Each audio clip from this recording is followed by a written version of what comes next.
Yeah, I was exactly the same. That's what I was going to say. Basically, the coping mechanism was because I lost my mum and obviously my grandfather. And it was only around 2 years ago, I actually remember the day that my actual eating disorder really started.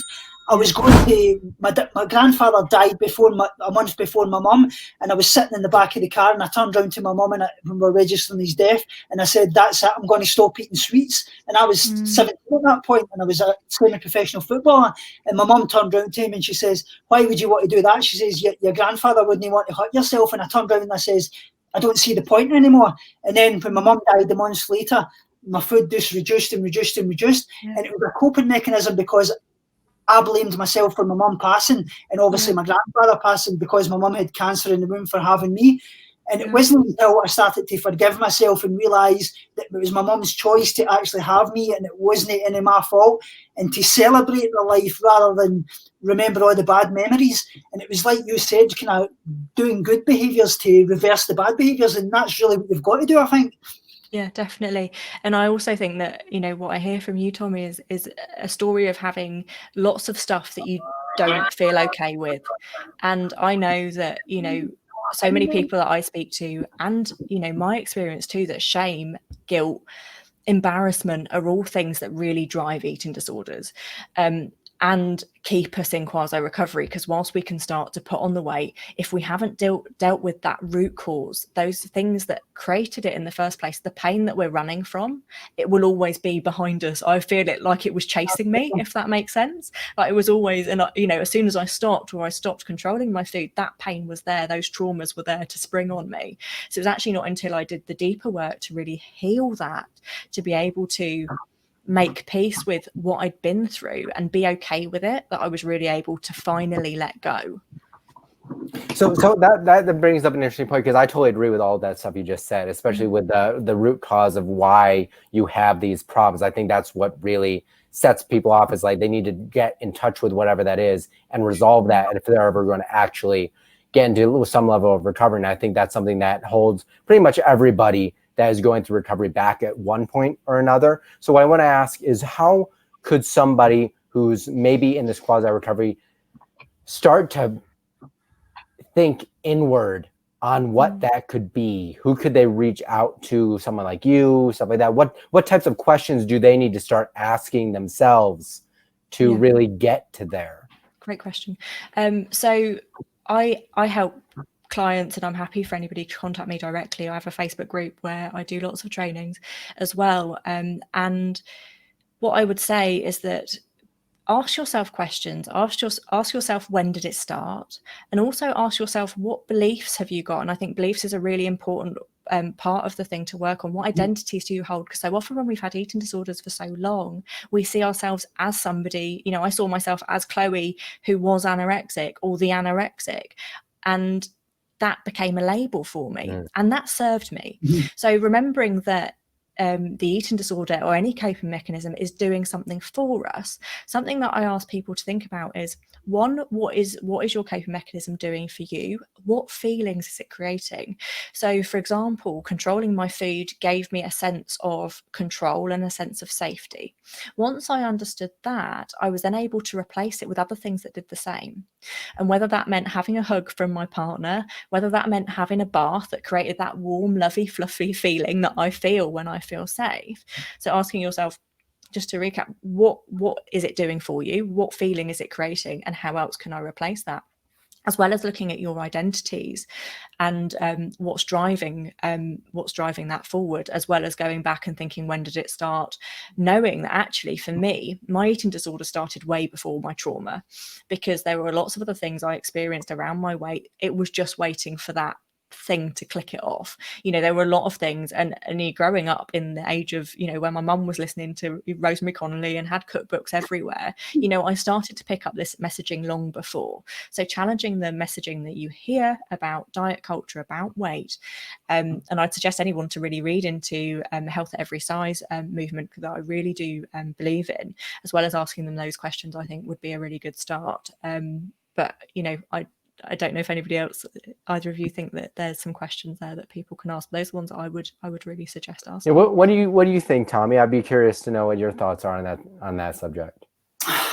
Yeah, I just kind of believe in the health at every size movement as well. That's kind of what I've always believed in, because I feel there's too much kind of societal pressure around having the perfect body, that if you're overweight in some way or other, that like Tabitha has always said, she said it in the last podcast, she said, you can be really, really healthy in a bigger body, you can be really, really healthy in a smaller body, but it's important to understand that.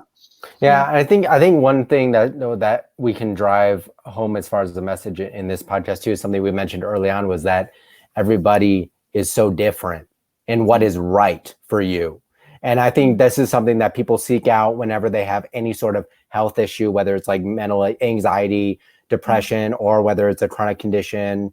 They all want kind of this one thing that'll answer this problem.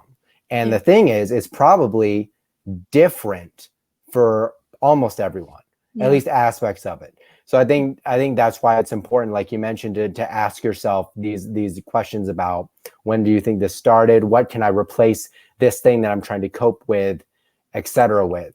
And for myself, when I was going through this, mine was more of a state of depression and loneliness. And so this was like a way of controlling something in my life that I felt out of control. That went through a really, really hard move with my family that I wasn't expecting. Moved to a place that was very different culturally than I had ever lived before. It was really difficult to make friends, and I didn't have many friends. So this was my one area of comfort and control, was like, oh, I can take control of my body and all this stuff. And I think what you mentioned too is a lot of times these situations seems to manifest initially maybe in a positive way, like they're trying to positively influence their life, but then it just goes into a snowball of out of controlness. And I think the one thing that you have to admit to yourself, and this is something that I remind myself pretty much every day, I have to do it, otherwise I myself will go into a snowball at some point, is that you need to become comfortable with knowing that you truly are not in control, because it's really you that's not in control of the eating disorder. It's the eating disorder that's in control of you. There's always something else. And so, like you said, when all this stuff started happening with the COVID and all this stuff, you were searching for this thing, a place of comfort. And like you said, your mind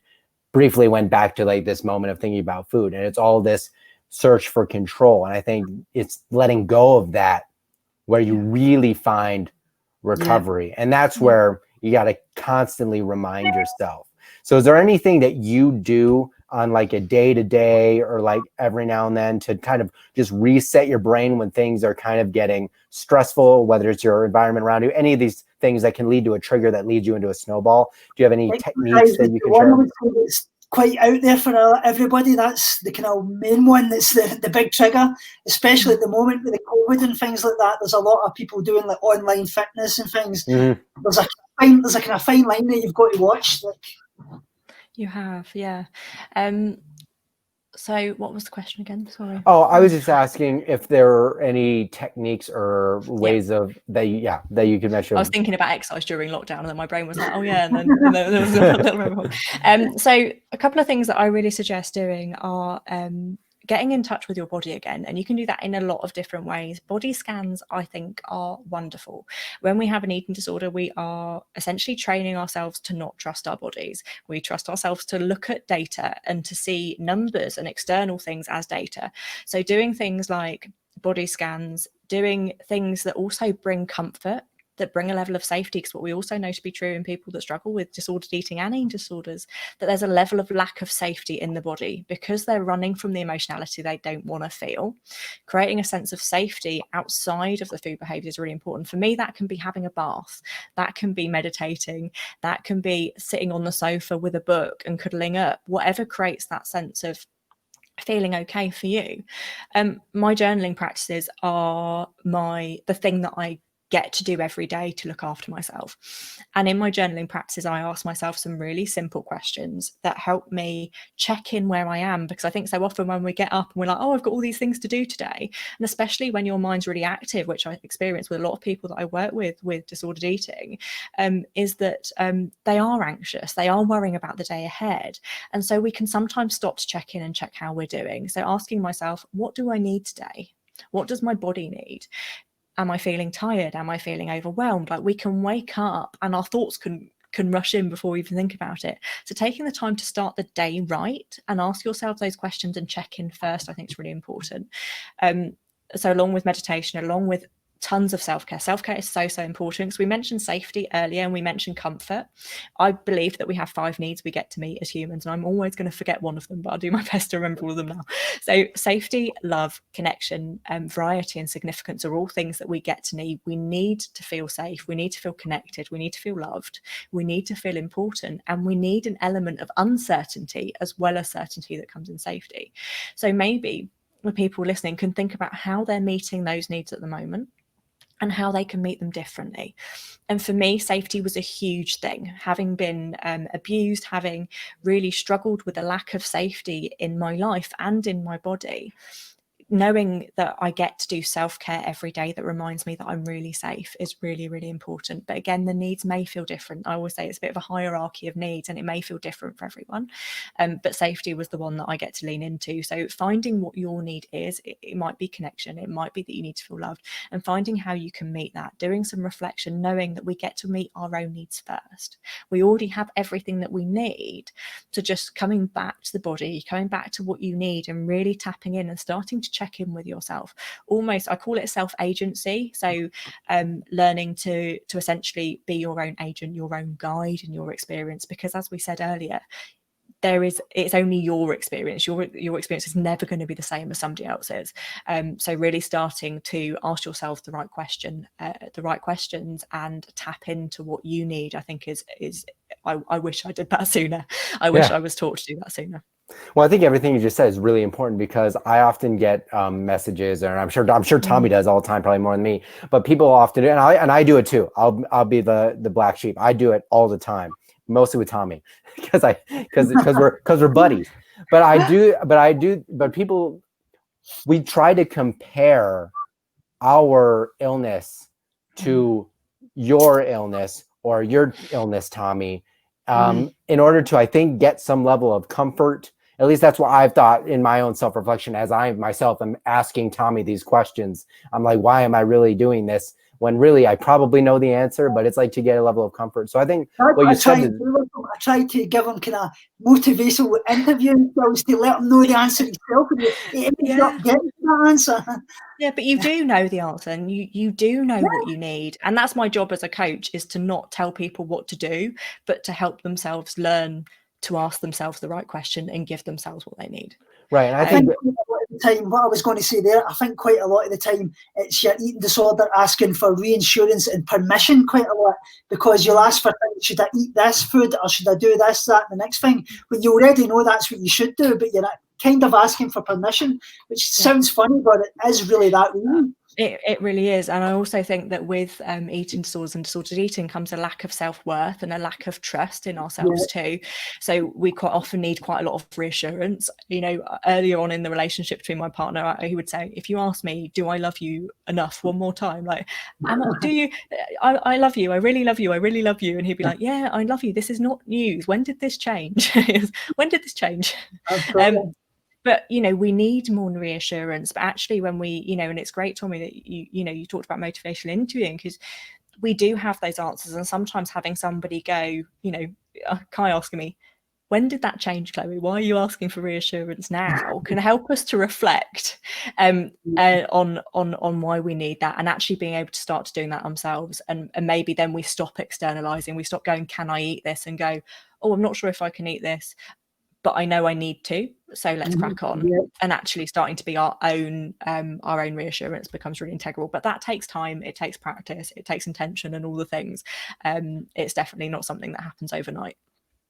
No, and that's the same thing with self-care. Is I like self-care, like you said, is probably one of the most important aspects of like any recovery from almost, especially anything mental. Like self-care is like mega important, but a lot of people don't take either they don't take it serious enough, or they don't have the established intention within themselves enough, or they simply just don't put in the time because everyone wants something really fast. And it's just like, there's never, anything good is never going to come fast. I promise you. Yeah. And something I see is that a lot of people say, but I'm doing great now. I don't need to do self-care. And then they land in a heap. Self-care for me is maintenance. It's part of what I've got to do for my body and myself every day to really look after it. It doesn't matter whether I'm in a great moment or a really difficult moment. My self-care needs might change. So early during lockdown, when I had a little bit of wobble, my self-care needed to ramp up. And I got to do that for myself. But that doesn't mean that I don't do self-care when I'm feeling wonderful. It's just as important for me to maintain that so that, you know, I give myself what I need rather than trying to catch up with the curve and just doing it retrospectively, because then we're just, you know, cycling essentially. I suppose that's kind of what I meant earlier when I was asking you about full recovery and whatever, is like, you can, I guess what I mean by that is like, you will always need to, and I think this goes for just people out there that don't have eating disorders as well. Everyone should have some level of established self-care, I think, because everyone goes through levels of stress. And honestly, everybody's suffering from some level of some mental stress. Like if you don't, I want to meet you and have you on here and teach us what you are doing right that I do not know. Me too. Because we all have mental health, and it's important to understand that. Yeah. I think that's the most important part of trying to recover from probably anything. And everybody has a coping mechanism, whether they realize it or not. You know, we all have ways of dealing with the world. It's just whether people are aware of it or not. And as Tommy said, we all have mental health. It's just we might be less aware of it or not maybe have experienced the same level of ill mental health as other people have. Yeah. Tommy, do you have any extra thoughts, or are we ready to wrap it up? The one thing I was wanting to kind of cover was a lot of people, especially that I know that's had an eating disorder for a long time, they reach out to me and they ask me, because they've had an eating disorder, and like you mentioned earlier about feeling that the eating disorder is your identity kind of thing, they feel that now they've come out of the eating disorder and they've had it for X amount of years, they feel as if they've kind of lost themselves, they have no purpose in life. Do you have this, and have you got any kind of techniques that you work with people that kind of gets around that and shows them that they've actually got a purpose in life? Yeah. So I talk about something called the structured versus fluid self. So when we struggle with disordered eating disorders, or anything really, what we start to do is the ego loves identity. The ego likes to know exactly who we are.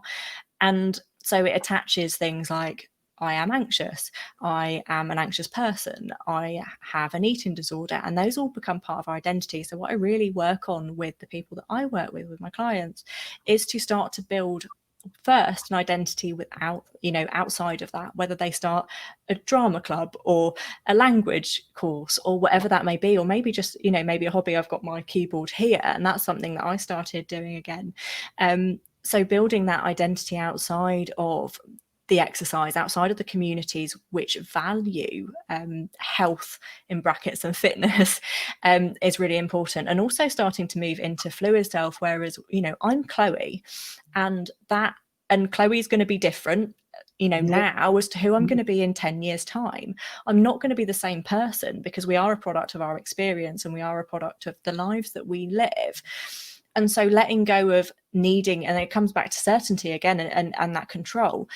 When we're in a state of fear and feeling unsafe, we want to know exactly who we are. The ego is running the show.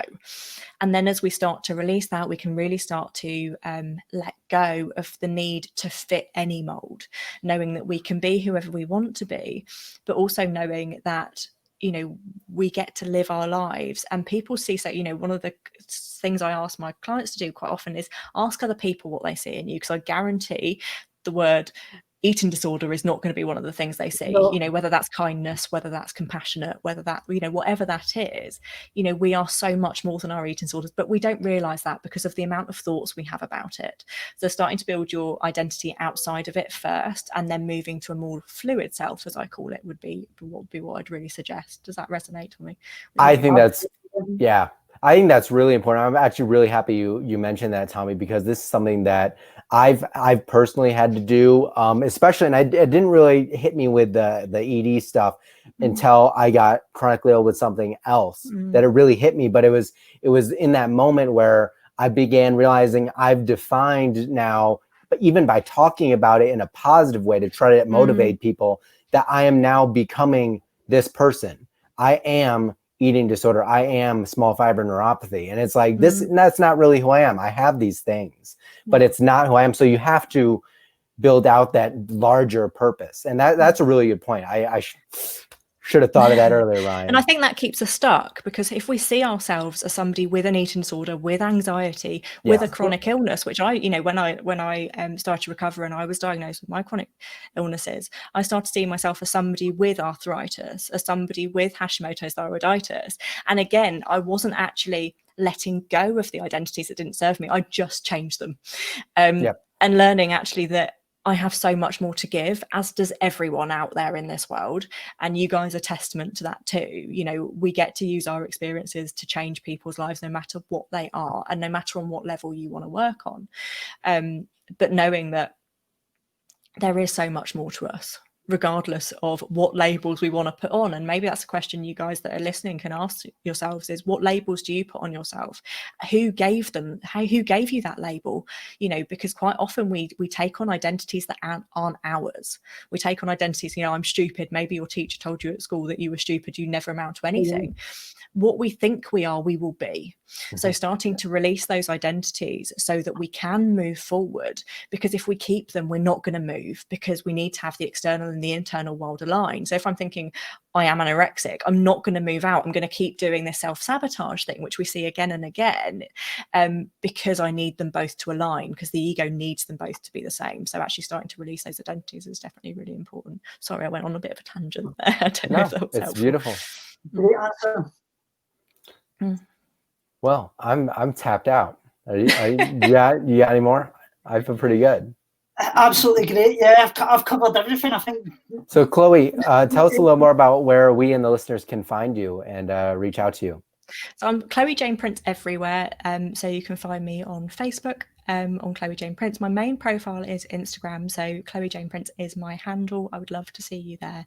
And my website is chloejaneprince.com. So pretty much Chloe Jane Prince everywhere, and you'll be able to find me. But it'd be lovely to connect with anybody that needs more support. That's awesome. Well, hit her up. Definitely. Tommy, you want to take it away? Thanks very much, everybody, and thanks very much, Chloe. I hope you can go and check Chloe out. Thanks very much for coming on. It's been absolutely a pleasure. It's our pleasure. And we'll see you on the next one.